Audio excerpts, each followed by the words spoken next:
Salut et bienvenue dans ce nouveau numéro de Netelima. Aujourd'hui, on va faire un petit voyage vers le Planète Football pour parler de l'équipe nationale du Sénégal. La Fédération sénégalaise de football a été créée en 1960. Le premier match officiel du Sénégal a eu lieu le 31 décembre 1961 à l'extérieur contre le Dahomey, actuel Bénin. Le match se termine sous le score de 3-2, victoire du Dahomey. La Fédération sénégalaise de football est affiliée à la FIFA depuis 1962 et est membre de la Confédération africaine de football depuis 1963. Le Sénégal ne se qualifie à aucune Coupe du Monde durant cette période, mais réussit à se qualifier à 3 Coupes d'Afrique des Nations. L'équipe nationale du Sénégal remporte les Jeux de l'amitié en 1963. Pourtant pas connue à ses débuts, l'équipe nationale du Sénégal est devenue une équipe de classe mondiale avec des joueurs comme Sadio Mané. Cela s'explique par une vague d'entraîneurs qui est passée. C'est dans ce contexte que nous allons vous faire la liste et les performances de chaque sélectionneur qui a eu à diriger l'équipe nationale du Sénégal. Commençons avec le père du football sénégalais, Raoul Diagne. Il est d'origine sénégalaise. Son père Blaise Diagne fut député du Sénégal à l'Assemblée nationale française et ministre des colonies. Sélectionneur du Sénégal au début des années 1960, Raoul Diagne est en poste lors de la victoire du Sénégal aux Jeux de l'amitié à Dakar en 1963. À cette occasion, l'équipe nationale du Sénégal bat l'équipe de France amateur 2-0 avant d'aller défier la Tunisie en finale. Match que le Sénégal remporte au corner, 9 corners à 4. Après Raoul Diagne, d'autres sélectionneurs sont passés. C'est le cas d'Abdoulaye Thiam, Luis Marciano, mais surtout Mawade Wade. Après une carrière d'enseignant, Wade s'oriente vers le football fondant Réveil de Saint-Louis en 1950. Wade dirige le club jusqu'en 1965, devenant le directeur technique de l'équipe nationale du Sénégal l'année suivante. En 1970, Wade rejoint le comité de la Confédération africaine de football. À la fin des années 80, Wade dirige l'équipe nationale du Sénégal, prenant en charge l'équipe aux Jeux africains 1987 et à la Coupe Amilcar Cabral 1988. Pape Alioune Diop. Technicien sénégalais, il a eu à diriger des clubs comme Jaraaf, Asfa ou encore Jeanne d'Arc de Dakar. Il était le sélectionneur du Sénégal lors de la CAN 86. Otto Fischer. Otto Fischer était un ancien joueur et entraîneur de football. Bien qu'il soit allemand, il n'a jamais entraîné un club de son pays. Ayant choisi l'Afrique et l'Asie comme lieu de travail, il a eu à entraîner l'équipe nationale du Sénégal de 1979 à 1982. Claude Leroy. Claude Leroy devient sélectionneur du Sénégal en 1989.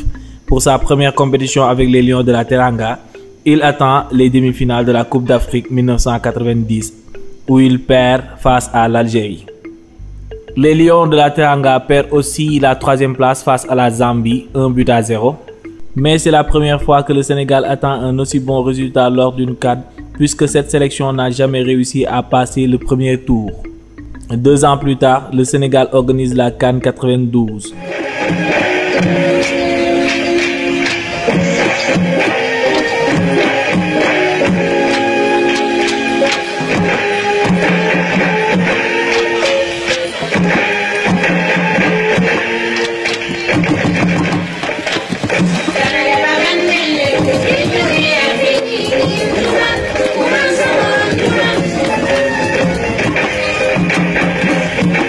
Au premier tour, le Sénégal termine 2e de son groupe, mais est battu en quart de finale par le Cameroun 1-0. Même si Claude Leroy a permis au Sénégal d'atteindre les meilleurs résultats de son histoire, il est remercié et remplacé par Lamine Dieng. Lamine Dieng débarque en équipe nationale, mais pour un temps éphémère, puisqu'il va quitter l'équipe 1 an plus tard. Il ne sera pas le seul à avoir un séjour éphémère chez les Lions, puisqu'en 7 ans, 5 autres entraîneurs sont passés. Il s'agit de Boubacar Sarr, Jules-François Bocandé, Karim Séga Diouf, Amsata Fall et Peter Siniger. Cependant, l'un des sélectionneurs les plus capés de l'histoire de l'équipe nationale du Sénégal reste Bruno Metsu. Voyons pourquoi. Sous les règnes du technicien français Bruno Metsu, le Sénégal se fait connaître au niveau international cette année-là. En janvier 2002, le Sénégal perd la finale de la Coupe d'Afrique des Nations au tir au but face au Cameroun. Durant cette compétition, les Lions de la Teranga avaient battu l'Égypte, la Zambie, la Tunisie, la République démocratique du Congo en quart de finale et le Nigeria en demi-finale. C'est cette même équipe, conduite par le technicien français, qui va défier l'équipe championne du monde 98, la France de Zinedine Zidane. Les joueurs sénégalais explosent la Coupe du Monde 2002 avec des joueurs comme Khalilou Fadiga, Henri Camara ou encore Papa Bouba Diop. Compétition dans laquelle ils sont éliminés en quart de finale par la Turquie. Ces résultats constituent la meilleure performance sénégalaise dans cette compétition. Gus Stéphane. En octobre 2002, le Sénégal retient sa candidature pour le poste de sélectionneur. Gus Stéphane doit cependant attendre janvier 2003 pour que son contrat soit signé. Il est démis de ses fonctions en juin 2005 après 2 défaites en match officiel. Aussitôt après le licenciement de Gus Stéphane, Abdoulaye Sarr prend les commandes avec Amara Traoré. Ce duo conduit l'équipe nationale jusqu'en demi-finale de la CAN 2006 où il s'incline devant l'Égypte 2-1. Henri Kasperzak. Arrivé en tant que sélectionneur de l'équipe nationale du Sénégal en 2006, il échoue lors de la CAN 2008, compétition dans laquelle il est éliminé dès le premier tour. Il est remercié en 2008, remplacé par Lamine Ndiaye qui ne fera que 8 mois à la tête de la sélection. Amara Traoré. Pourtant bien parti avec une nouvelle génération très talentueuse avec des joueurs comme Papis Demba Cissé et Dembaba, le technicien sénégalais échoue lamentablement avec 3 défaites en 3 matchs. Joseph Koto. Il a très tôt misé sur des joueurs locaux comme Ousmane Mané, mais n'a pas pu mieux faire. Il est remplacé par Alain Giresse en 2013. Alain Giresse. Le 8 novembre 2013, Alain Giresse est nommé sélectionneur du Sénégal. Lors de la CAN 2015, le Sénégal est éliminé au premier tour.